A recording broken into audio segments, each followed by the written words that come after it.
His lawyer leaned in and whispered 5 words, just 5. And Vincent's face, that smug, self-satisfied face I'd stared at across the breakfast table for 15 years, went completely white. His hands started trembling. The papers he'd been so eager to sign were shaking like leaves in a storm. And me? For the first time in 3 years, I smiled. But I'm getting ahead of myself. Let me start from the beginning, because you need to understand how we got here. How a woman everyone thought had lost her mind actually played the longest, most patient game of her life. My name is Alexis Dunst. I'm 34 years old, and until 3 months ago, I was married to Vincent Mercer. 15 years of marriage. That's longer than most Hollywood relationships, longer than some small countries have existed, and definitely longer than my patience should have lasted. But I'm a stubborn woman. I get it from my grandmother. I met Vincent when I was 17. I'd graduated high school early, not because I was some genius, but because I was practical and motivated and really, really wanted to get out of my parents' house. I got a job at Henderson and Price Law Firm as a file clerk. Minimum wage, maximum paper cuts, but it was mine. By 18, I'd worked my way up to legal assistant. I was good with details, good with numbers, good with keeping my mouth shut and my eyes open. Vincent was 24 when we met at a client event. Charming, ambitious, full of dreams about building a real estate empire. He talked about the future like it was already his, like success was just waiting for him to show up and claim it. He said he was going to build something incredible. I said I'd help him file the paperwork.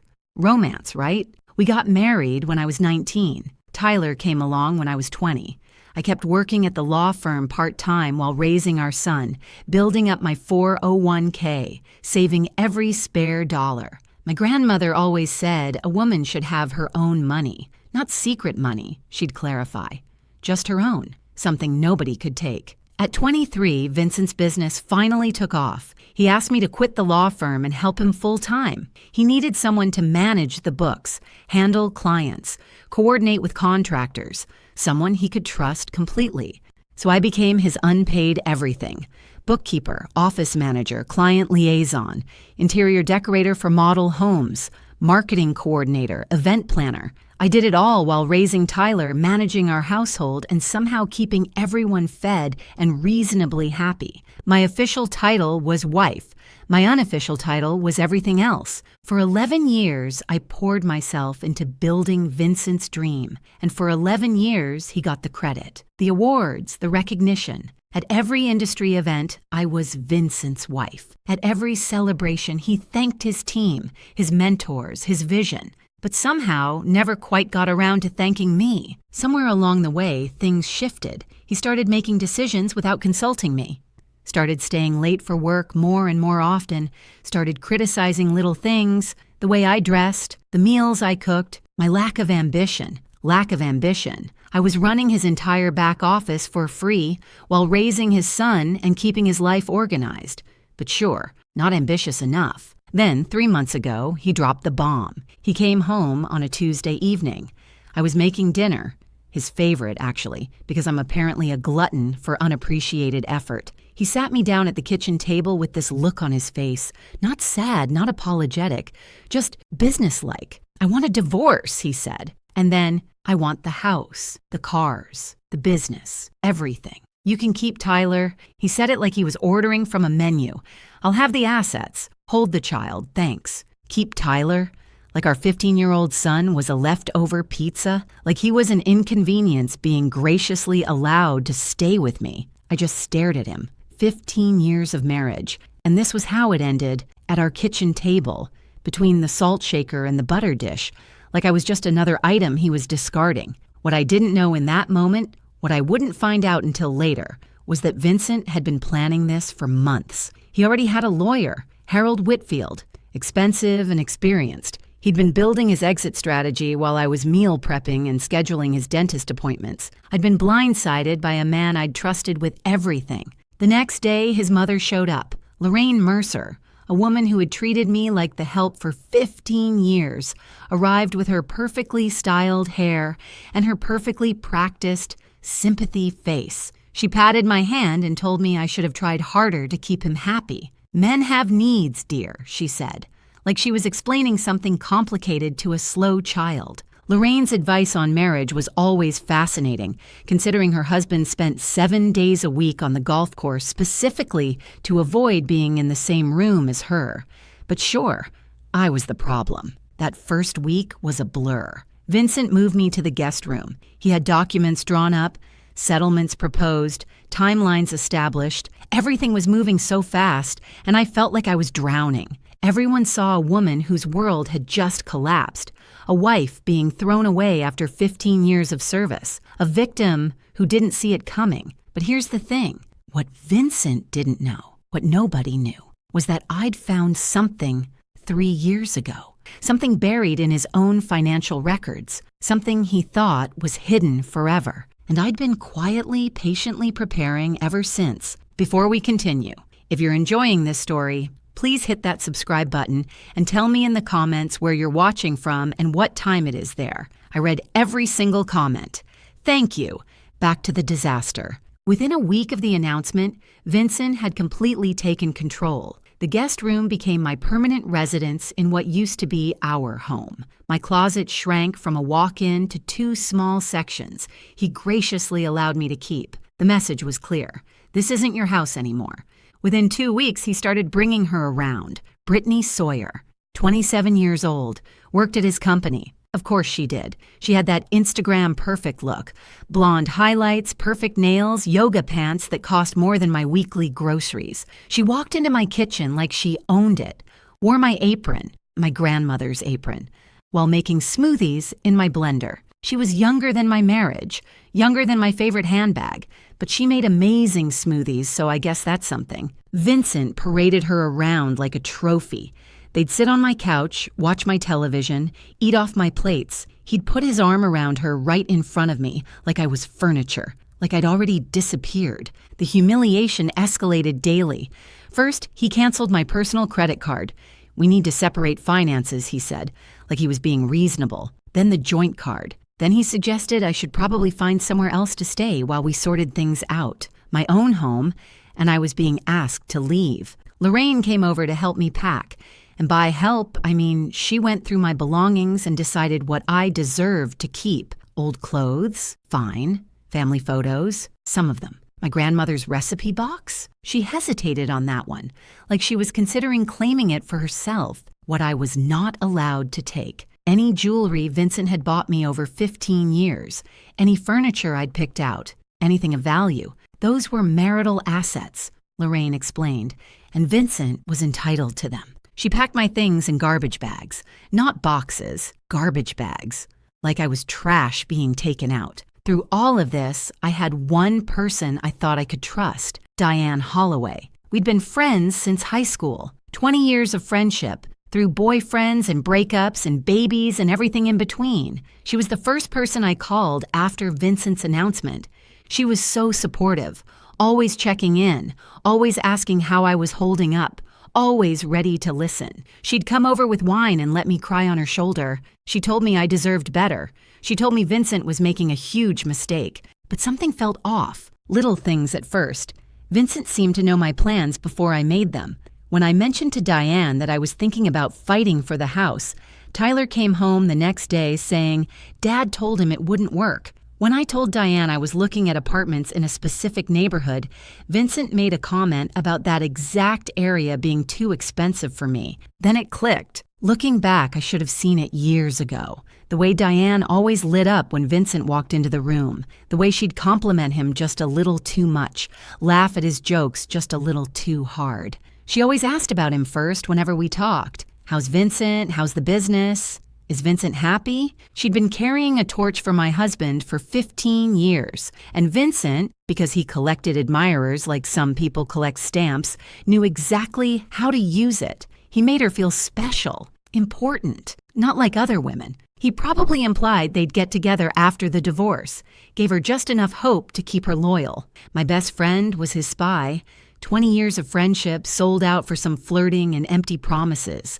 At least charge more, Diane.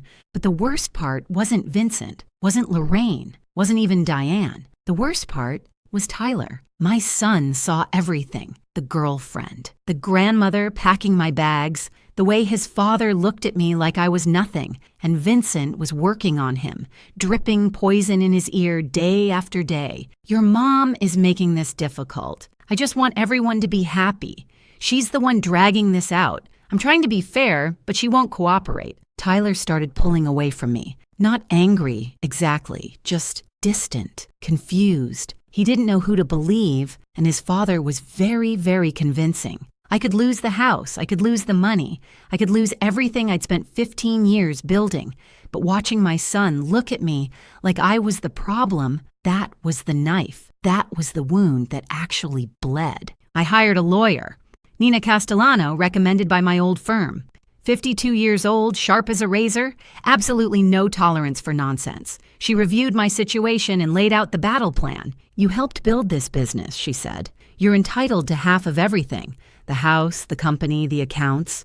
We fight. I looked at her for a long moment. What if I don't want to fight? Nina stared at me like I'd started speaking another language, like I'd suggested we send Vincent a thank you card and a fruit basket. She thought I was broken, depressed, too beaten down to stand up for myself. She had no idea. I moved into a small apartment with Tyler, 2 bedrooms, 1 bathroom, a kitchen the size of my old pantry. Half our boxes didn't even fit. They sat stacked in the corner of Tyler's room, like a monument to how far we'd fallen. Meanwhile, Vincent posted photos with Brittany. New chapter, new energy, blessed, he wrote. Lorraine commented underneath, so happy for you, sweetheart. You deserve joy. My sister called, furious. You need a shark lawyer. Take him for everything he's worth. Everyone had advice. Everyone thought they knew what I should do. Everyone saw a woman who'd given up, who couldn't fight, who was letting her husband walk all over her. Everyone was wrong. Here's the thing about being underestimated. People stop watching you. They stop being careful around you. They stop guarding their secrets. And that's exactly when you learn everything you need to know. 3 years. That's how long I'd been carrying this secret. That's how long I'd known the truth about Vincent Mercer and his glittering, glamorous, completely fake empire. It started on a random Tuesday night, 3 years before the divorce. Vincent was working late again. He was always working late by then, though I didn't yet know what that really meant. I was going through the company books, reconciling accounts, doing the unglamorous work that kept his business running. And I found something strange. A transfer to an account I didn't recognize, then another, then a pattern. Money flowing out of our accounts into places I'd never seen before. I dug deeper. I stayed up until 3 a.m, following the trail. What I found made my blood run cold. Vincent had been taking loans against everything we owned. The house, our beautiful house that everyone admired, had 3 mortgages on it. The original loan of $400,000, a second mortgage of $350,000 taken out 4 years ago, a third mortgage of another $350,000 taken out 2 years ago. Total owed $1.1 million. Actual value of the house, $850,000. We were underwater by $250,000 on a home I thought we owned outright. The business was even worse. Lines of credit maxed out at $200,000, back taxes owed of $85,000, vendor debts of $120,000, equipment loans of $75,000. The company Vincent bragged about at every party, the company that was supposedly thriving, it was drowning in nearly $500,000 of debt. Even the cars weren't real. All 3 were leased with balloon payments coming due. We didn't own anything. We just had very expensive monthly obligations. I sat in my kitchen at 3 a.m, surrounded by printouts, and did the math. Total debt, approximately $1.9 million. Total actual asset value, maybe $1.6 million. We were $300,000 in the hole, maybe more. But where had all the money gone? I kept digging. Over the following weeks, I traced every transaction I could find, and the picture that emerged was devastating. Cryptocurrency investments, $180,000, all lost. Gambling, $75,000, gone. An apartment I didn't know about, rented for a woman I didn't know about. $60,000 in rent and furnishings, lifestyle expenses that never made it home, watches, suits, trips I was never invited on, another $85,000. My husband wasn't building an empire. He was building a house of cards with borrowed cards that were also on fire. We looked rich the same way a mannequin looks alive, convincing from a distance, completely hollow up close. My first instinct was to confront him, to scream, to cry, to demand answers. But I knew Vincent. I'd watched him operate for years. If I confronted him, he'd manipulate me. He'd explain it away, make me feel crazy for questioning him. He'd probably find a way to blame me for it. And worse, if he knew I knew, he might try to take control of my separate money, too. See, I'd always kept a little something of my own, my grandmother's voice in my head. A woman should have her own money, my IRA from my law firm years. I'd rolled it over when I quit, but never touched it. By then it had grown to about $180,000. That was mine, earned from my job. Separate property under the law. And then there was Grandma herself. She'd passed away when I was 28, and she'd left me $340,000. Her will was specific. This money is for Alexis alone. I'd kept it in a separate account for 6 years, never commingling it with Vincent's finances, never using it for household expenses. My grandmother kept her own account for 50 years. Not secret money, she'd always say, just mine. Smartest woman I ever knew. I had roughly $520,000 that was completely, legally, separately mine. So I didn't confront Vincent. Instead, I protected myself. I worked with my uncle, a retired accountant, to create an irrevocable trust for Tyler. My IRA and my inheritance went into that trust. My name wasn't on it as a beneficiary. Vincent's name certainly wasn't on it. It was for Tyler's future, college, a first home, emergencies. And it was untouchable. Then I documented everything. Every mortgage document, every hidden account, every suspicious transaction. I printed copies and kept them at my sister's house. I put copies in a safe deposit box. I saved everything on an encrypted drive. And then I waited. I knew Vincent would leave eventually. Men like him always do. They get bored, or they find someone younger, or they decide they deserve more. I just had to be ready when it happened. 3 years of waiting. 3 years of watching him dig the hole deeper. 3 years of smiling at dinner parties while knowing our entire life was built on quicksand. I got very good at patience and very good at pretending I didn't know my husband was financially drowning us both. When Vincent finally asked for the divorce, when he demanded the house, the cars, the business, everything, I almost laughed out loud. He wasn't asking for assets. He was demanding debt. He just didn't know it yet. Back in the present, I sat across from Nina Castellano and placed 3 binders on her desk. 3 years of evidence. Every mortgage document, every loan statement, every hidden account. She read in silence for almost an hour. When she finally looked up, her expression had completely transformed. "You've known about this for 3 years?" I was waiting for him to leave. I knew he would eventually. And when he demanded everything, he demanded all the debt. He just doesn't understand that yet. Nina leaned back in her chair. The pity was gone from her eyes. The concern was gone. What replaced it was something like awe. "So when you sign over the assets, I walk away clean. He gets the mortgages, the business debts, the lease obligations. All of it becomes his sole responsibility. And your inheritance, your retirement account, separate property, never commingled, legally protected, sitting safely in a trust for my son." Nina was quiet for a long moment. Then she smiled, a slow, dangerous smile. "Mrs. Dunst," she said, "I believe I owe you an apology. I thought you'd given up." I smiled back. "Everyone thinks that. That's kind of the point." Nina went from looking at me like a lost kitten to looking at me like a chess grandmaster. I prefer grandmaster, better outfit. The trap was already built, the numbers were verified, the documentation was airtight. All I had to do now was let Vincent think he was winning.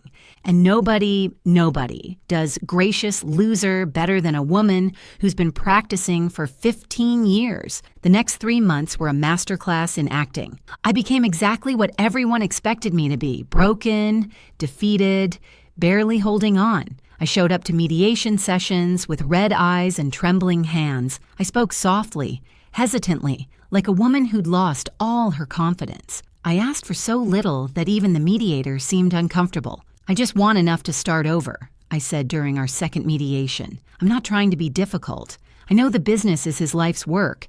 I know the house means everything to him. I don't want to tear our family apart more than it already is." I requested a settlement of $50,000 cash, my personal belongings, shared custody of Tyler. That was it. Vincent agreed immediately.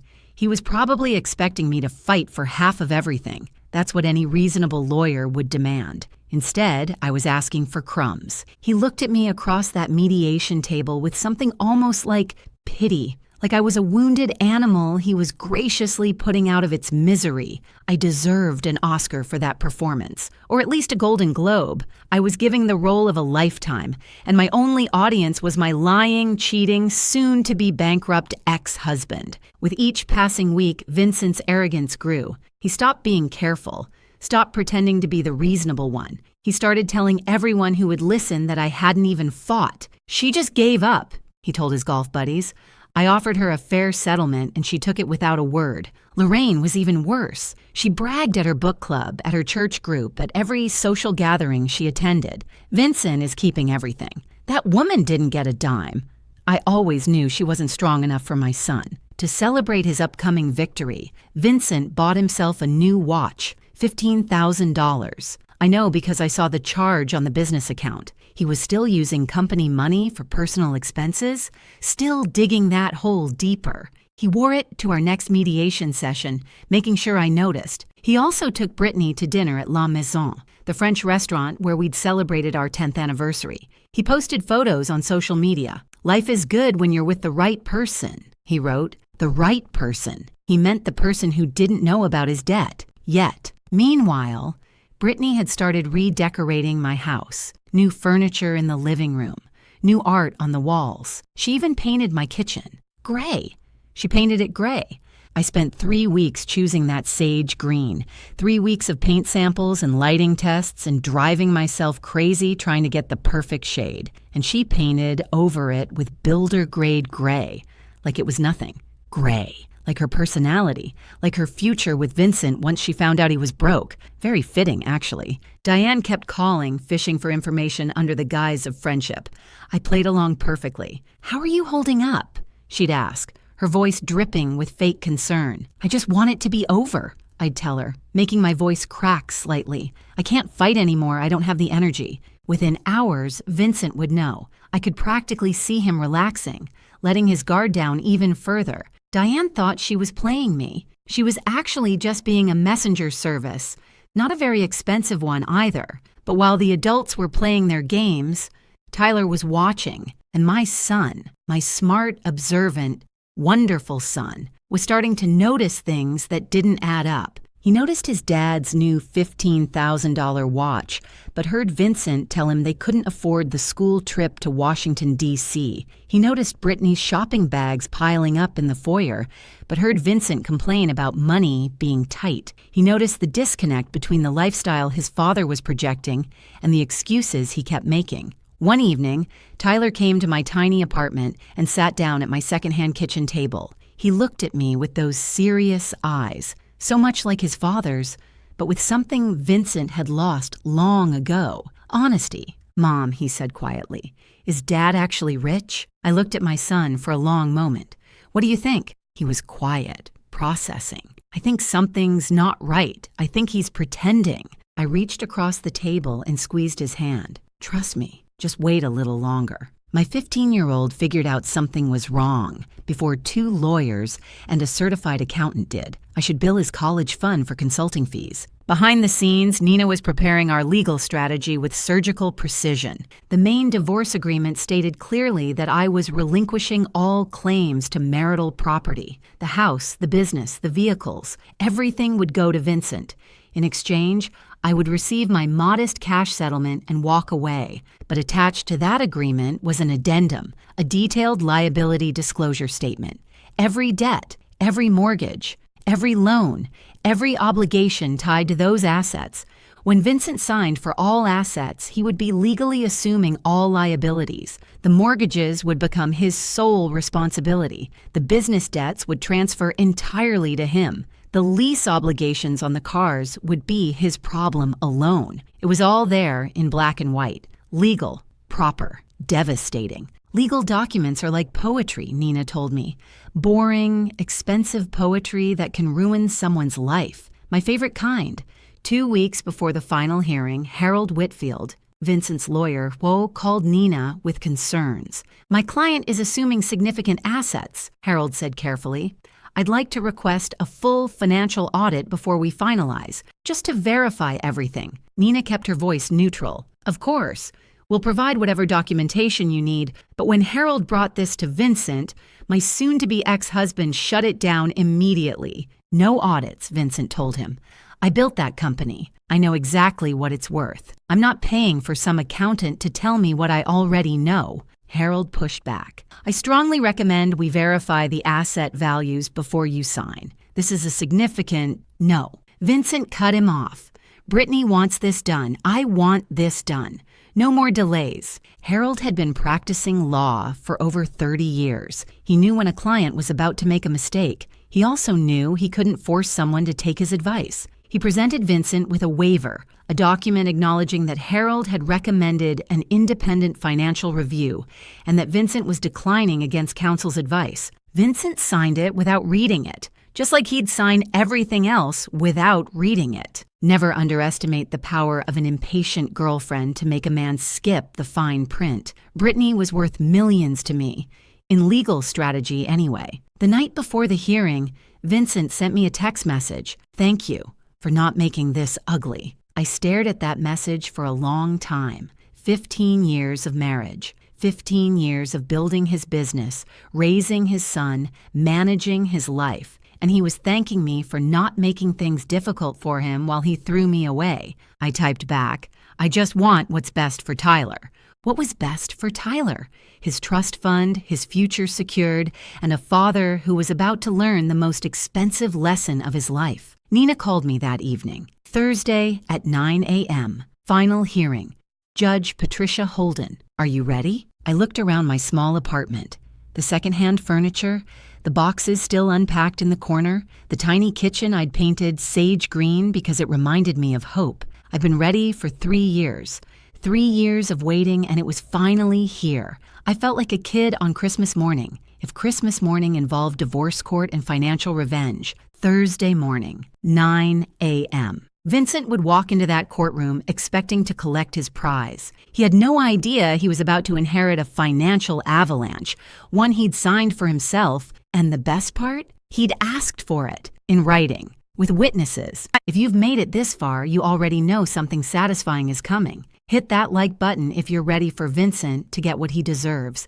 And if you haven't subscribed yet, what are you waiting for? I've got more stories where this came from. Trust me. Now let's finish this. Thursday, April 17th, 9 a.m., courtroom 4B. I remember every detail of that morning, the way the sunlight came through the tall windows, the smell of old wood and floor polish, the quiet murmur of lawyers shuffling papers. This was where 15 years of marriage would officially end, and where 3 years of patience would finally pay off. Vincent arrived first, of course. He was wearing his best suit, the charcoal Armani I'd helped him pick out for a client dinner 3 years ago. His new watch caught the light as he shook hands with Harold. He looked confident, relaxed, like a man about to close a very favorable deal. Brittany was waiting in the hallway. She wasn't allowed in the courtroom, but she wanted to be there for moral support. I caught a glimpse of her through the door. Perfect makeup, designer bag, scrolling through her phone like this was just another boring appointment. Lorraine was there, too, sitting in the gallery. She dressed up for the occasion, probably planning to take Vincent to a celebratory lunch afterward. She looked at me when I walked in and gave me this little smile, the kind you give someone you've already beaten. I arrived a few minutes after Vincent. Simple navy dress, no jewelry, hair pulled back in a low bun. I looked tired, defeated, like a woman who had nothing left to fight for. Perfect. I looked like someone who'd given up on life and fashion simultaneously. Very convincing. I should really teach acting classes. Judge Patricia Holden entered, and everyone rose. She was in her early 60s, silver hair, reading glasses perched on her nose. 30 years on the family court bench. She'd seen every trick, every manipulation, every lie that divorcing couples could throw at each other. Nothing surprised her anymore. She reviewed the case file briefly, then looked up. Mercer versus Mercer. Final dissolution hearing. I understand the parties have reached an agreement? Harold stood first. Yes, Your Honor. My client, Vincent Mercer, is assuming all marital assets, including the family residence, the real estate development business, and all associated vehicles. In exchange, Mrs. Dunst receives a cash settlement of $50,000. Nina rose beside me. That's correct, Your Honor. My client agrees to relinquish all claims to these assets and accepts the proposed settlement terms. Judge Holden's eyes moved to me. She studied my face for a moment, looking for signs of coercion, I imagine, signs that I was being pressured into a bad deal. Mrs. Dunst, she said, I need to confirm that you understand what you're agreeing to today. You're giving up your claim to substantial property, the family home, the business you helped build. Are you certain this is what you want? I kept my voice soft, slightly unsteady. Yes, Your Honor, I understand. And you're entering this agreement voluntarily?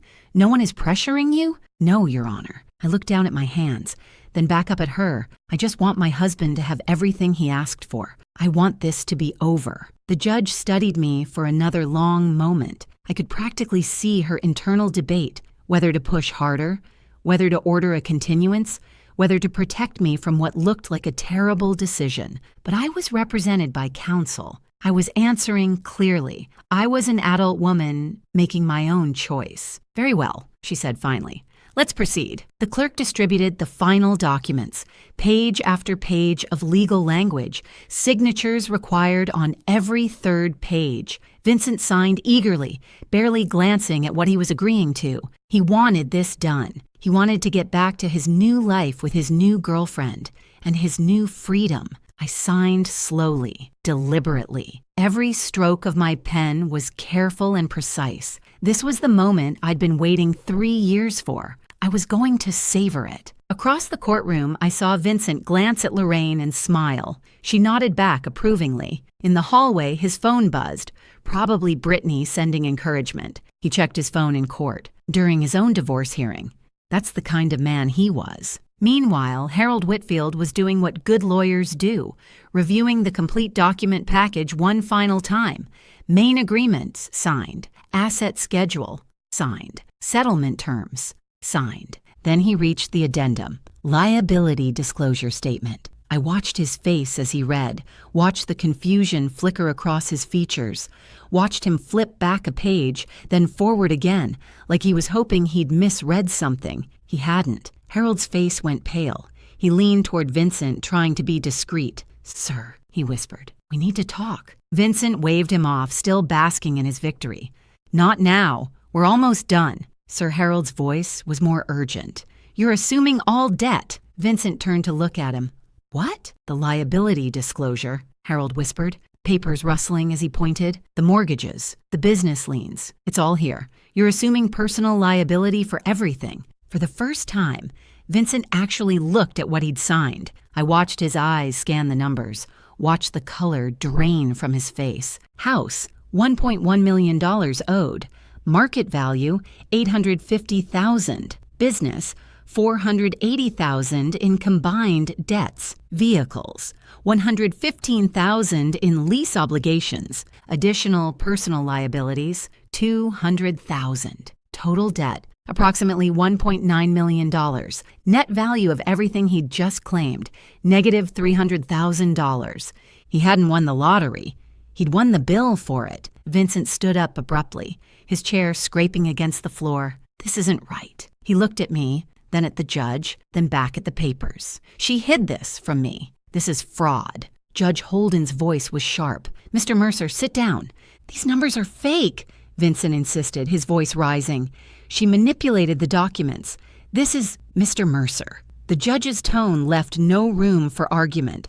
Sit down. He sat, but his hands were shaking. His confident smile was gone, replaced by something that looked a lot like panic. Judge Holden looked at the documents in front of her, then at Vincent. Mr. Mercer, I'm looking at the liability disclosure statement attached to this agreement. These are debts associated with assets you are claiming, assets in your name. your business, your property. She fixed him with a hard stare. Are you telling this court that you don't know your own financial situation? Silence. Watching Vincent try to explain why he didn't know about his own debts was like watching a cat explain why there's a broken vase on the floor. Fascinating and completely unconvincing. Harold cleared his throat. Your Honor, I should note that I advised my client to conduct an independent financial review prior to this hearing. He declined. I have documentation. He produced the waiver, the one Vincent had signed without reading, the one that said, in clear legal language, that Harold had recommended a full audit, and Vincent had refused. Judge Holden reviewed it briefly, so Mr. Mercer was advised to verify these figures. He chose not to. He signed a waiver acknowledging that choice. She looked at Vincent. Is that correct? Vincent was staring at the waiver like it was a snake that had just bitten him. I thought, is that your signature, Mr. Mercer? A long pause. Yes. Then you assumed this risk voluntarily. Judge Holden's voice was matter of fact. You had the opportunity to investigate. You chose not to. The agreement stands. Vincent turned to me, desperation breaking through his composure. You knew. His voice cracked. You knew about all of this. I met his eyes calmly. I was your bookkeeper for 11 years, Vincent. I knew about everything. His face cycled through emotions faster than I could count.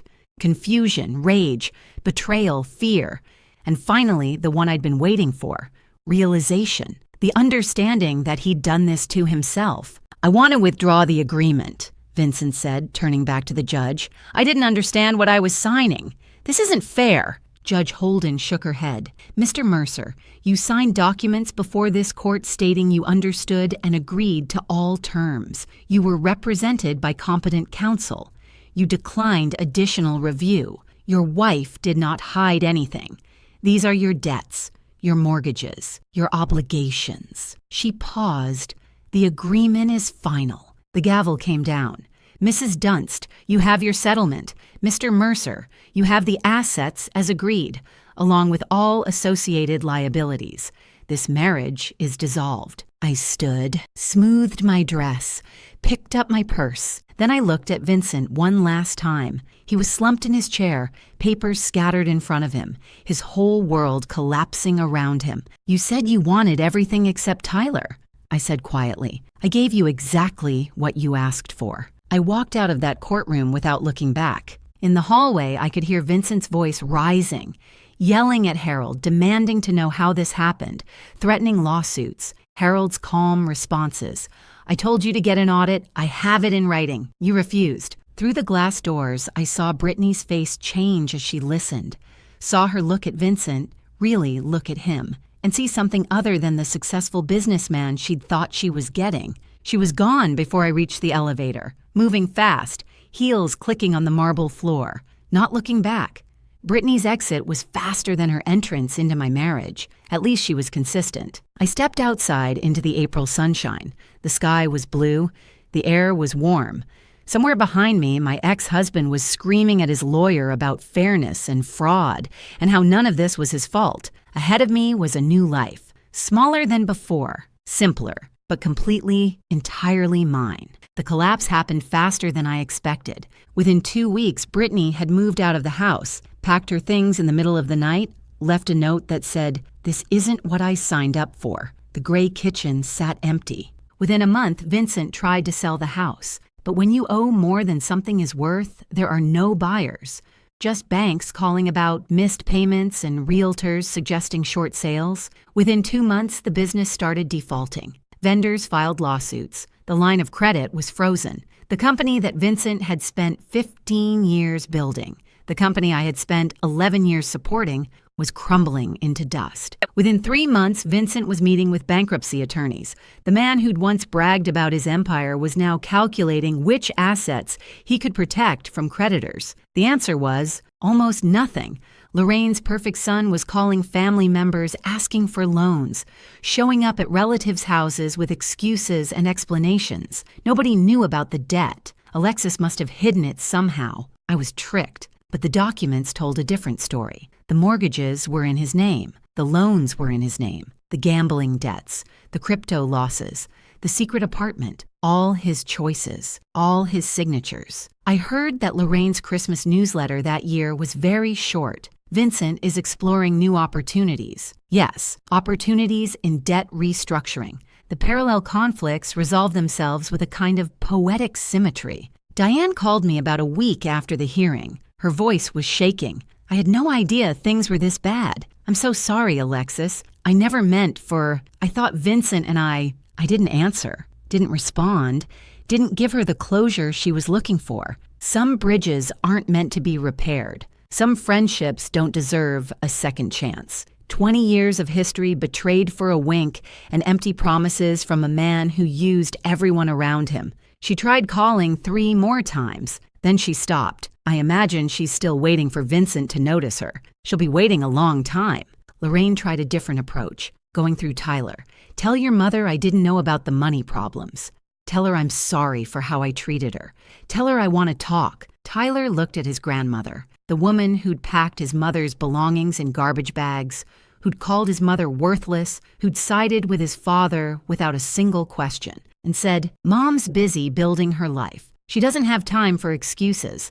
Lorraine wanted forgiveness. I wanted peace. Guess which one of us got what we wanted? Tyler, my wonderful, smart, observant son. He finally understood everything, not because I explained it, but because he figured it out himself. He saw the court documents. He heard his father's excuses. He watched Brittany leave, watched Lorraine scramble, watched the whole facade collapse. One evening, about a month after the divorce, he sat with me in my small apartment, the one with the sage green kitchen, the one with the secondhand furniture and the boxes finally unpacked. You waited 3 years, he said quietly. You knew this whole time and you just waited. I wanted to make sure you were protected, I told him. Whatever happened between your father and me, I needed to know you'd be okay. The trust fund, $520,000 safe and untouchable. He was quiet for a moment. Then he hugged me, really hugged me. The kind of hug I hadn't gotten from my 15-year-old son in months. The kind that said, I understand. The kind that said, I'm proud of you. 15-year-old boys don't usually hug their mothers voluntarily. I knew I'd done something right. My $50,000 settlement went toward getting established. First month's rent, security deposit, basic furniture that wasn't falling apart. It wasn't luxury, but it was stability. The trust fund stayed exactly where it was. Tyler's future, college, maybe a first home someday, a safety net that nobody could take from him. And me, I enrolled in interior design courses at the community college, the dream I'd put on hold when I was 23 to help Vincent build his empire. I was finally building my own. I started small. My first real client was a woman named Sandra, 52 years old, just ending a 28-year marriage. She was standing in her empty new apartment looking lost. When she asked me, how do you start over? I thought about it for a moment. One room at a time, one color at a time, one day at a time. We painted her kitchen sage green. She cried when she saw it. Happy tears, she said. The color of new beginnings. About 3 months after the divorce was finalized, Vincent showed up at my apartment. I barely recognized him. He'd lost weight. Not the healthy kind. Dark circles under his eyes. His suit was wrinkled. His watch was gone. He looked like a man who'd been through a war and lost. He stood in my doorway, and for a moment, I almost felt sorry for him. Almost. I didn't know it was this bad, he said. His voice was hoarse. I made mistakes. I know that now. But I didn't mean for any of this to happen. I leaned against my doorframe and looked at him. Really looked at him. This man I'd loved for almost half my life. This man who'd thrown me away like garbage. This man who was now drowning in the consequences of his own choices. Can we talk? He asked. Maybe we can figure something out. I don't know. Maybe we could. He couldn't even finish the sentence. Couldn't bring himself to ask for what he actually wanted. Help. My help. After everything. You asked for everything except Tyler, I said calmly. You got exactly what you wanted. Alexis, please. Goodbye, Vincent. I closed the door. He stood in the hallway for 10 minutes. I know because I watched through the peephole while eating ice cream. Best show I'd ever seen. 5 stars. Would watch again. That evening, after Tyler went to bed, I sat in my small living room and looked at my grandmother's photo on the shelf. The recipe box was next to it. The one thing Lorraine had almost taken. The one thing that mattered most. "You were right about everything, Grandma," I said quietly. "Keep your own money. Know your worth. And never let anyone make you feel small." The apartment was quiet, small. Nothing like the house I'd lived in for 15 years, but it was mine. Every paint color, every piece of furniture, every decision, mine. And for the first time in longer than I could remember, I was free. Thank you so much for watching. More of my most gripping stories are already on your screen. Click one now and don't miss the best part. You will love it. See you in the next story.